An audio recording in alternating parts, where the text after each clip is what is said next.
அதனால 2வது விஜய் டிவியில் ஆடிஷன் ட்ரை பண்ணும்போது என்ன பண்ணேன்னா, முதல்ல ஆடிஷன்னா என்ன, இந்த ஷோல என்ன பண்ணணும்னு தெரிஞ்சுக்கணும்ட்டு கோயம்புத்தூர்ல தான் நான் அப்ப இருந்தேன். ஓகே. கோயம்புத்தூர்ல நடந்த ஆடிஷனுக்கு நான் போனேன். சரி. போயிட்டு அங்க கோயம்புத்தூர்ல வந்து கிட்டத்தட்ட ஒரு 7000 பேர் நின்றுருப்பாங்க. ஓ.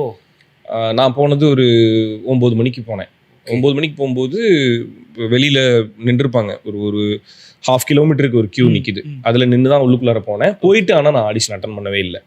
சும்மா வெறும் வேடிக்கை மட்டும் பார்த்துட்டு ஆடிஷன் தான் என்ன பண்றாங்க அப்படின்றத பார்த்துட்டு தெரிஞ்சுக்கிட்டு வந்துட்டேன். அதுக்கப்புறம் சென்னையில் ஆடிஷன் நடக்கும்போது வந்து பார்ட்டிசிபேட் பண்ணேன். ரைட். அந்த மாதிரி தான் இந்த ஆடிஷன் அப்படிதான் பண்ணேன். ஸோ அதான் இது நான் சொல்றது அந்த ஒரு ஆடிஷனுக்கு. ஸோ அதுக்கப்புறம் கணக்கு கலைஞ்சு ஒவ்வொரு தடவை ஒவ்வொரு மாதிரி இந்த மாதிரி தான் ட்ரை பண்ணிட்டே இருந்தேன். கரெக்ட். சென்னையில் வந்து அண்ணா நகர்ல இருக்க ஒரு லேடி ஆண்டாள்னு நினைக்கிறேன், அந்த காலேஜில் தான் ஆடிஷன் நடந்துச்சு. கிட்டத்தட்ட நியர்லி ஒரு 8000+ க்ரௌடு. ஓகே. அதுல ஆனா காலையில 6 மணிக்கெல்லாம் போய் நின்னுட்டேன். ஃபர்ஸ்ட் டே அதெல்லாம் ரொம்ப முக்கியமா ஆடிஷன்.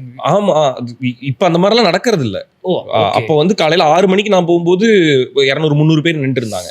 ஓ. ஓகே. நான் 6 மணிக்கு போகும்போதே 200-300 பேர் நிக்கிறாங்கன்னா அப்ப அதுக்கு முன்னாடி எத்தனை பேர் வந்திருப்பாங்க, எத்தனை மணிக்கு வந்திருப்பாங்கன்னு யோசிச்சு பாருங்க. அப்படி இருந்தது பார்த்துட்டு இப்ப இருக்கிறது வந்து இட்ஸ் வெரி ஈஸியர் மாதிரி தான் இருக்கு. நான் அதான் சொல்றேன், இப்ப நிறைய உங்களுக்கு பிளாட்ஃபார்ம்ஸ் இருக்கு.